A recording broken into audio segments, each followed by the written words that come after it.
Hello lazy traveller.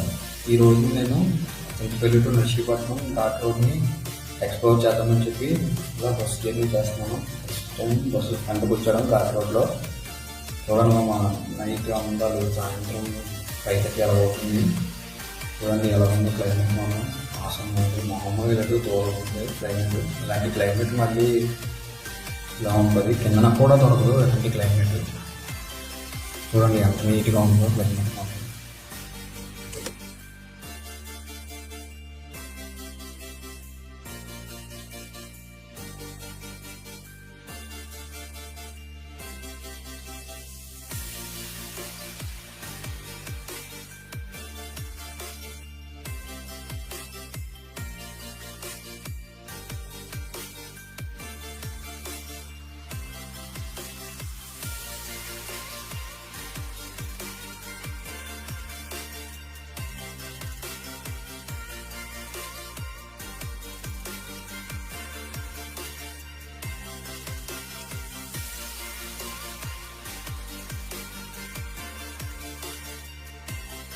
ఇలాంటి క్లైమేట్లో కానీ మామ 2 బీర్లు పట్టుకొని సిట్టింగ్ చేస్తే ఉంటుంది.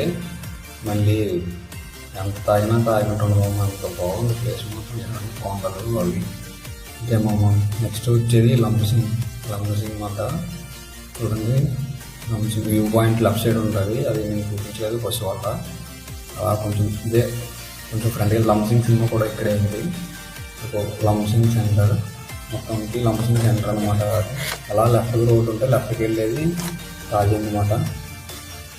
ఇక్కడ నుంచి మనం క్రిందికి ఘాట్ రోడ్ స్టార్ట్ అయింది లంబసింగ్ నుంచి. చూడండి మామ ఎలా ఉంటుందో, మామూలుగా ఉంటుంది వ్యూ మాత్రం. బస్ కండక్టర్ డ్రైవర్ పక్కన కూర్చోవడం వల్ల సైడ్ అయిపోతుంది వ్యూ అంతా. చూడండి ఘాట్ రోడ్ అందాలు మాత్రం. సాయంత్రం 5:30, 4:30 దాటిన కాడి నుంచి మాత్రం సాయంత్రం అందాలు చూడాలంటే కళ్ళు చెదిరిపోయేలా ఉంటాయి. వస్తే మామూలుగా ఉండదు. కాకపోతే బస్ జర్నీ కన్నా ఈసారి బైక్ మీద రావాలి ఇలాంటి ఘాట్ రోడ్లు ఎక్స్ప్లోర్ చేయాలంటే. ఇది మాత్రం చాలా కష్టం ఇలాగ ఎక్స్ప్లోర్ చేయడం. ఇప్పుడంటే ఖాళీగా ఉంది, కానీ వింటర్లో అయితే ఫుల్ రష్ ఉంటుంది. సండే సాటర్డే టైంలో అయితే మనకి దారుణం.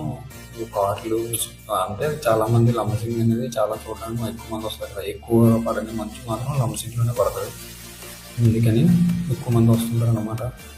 చాలామందికి ఈ వంపు దగ్గర జాగ్రత్త.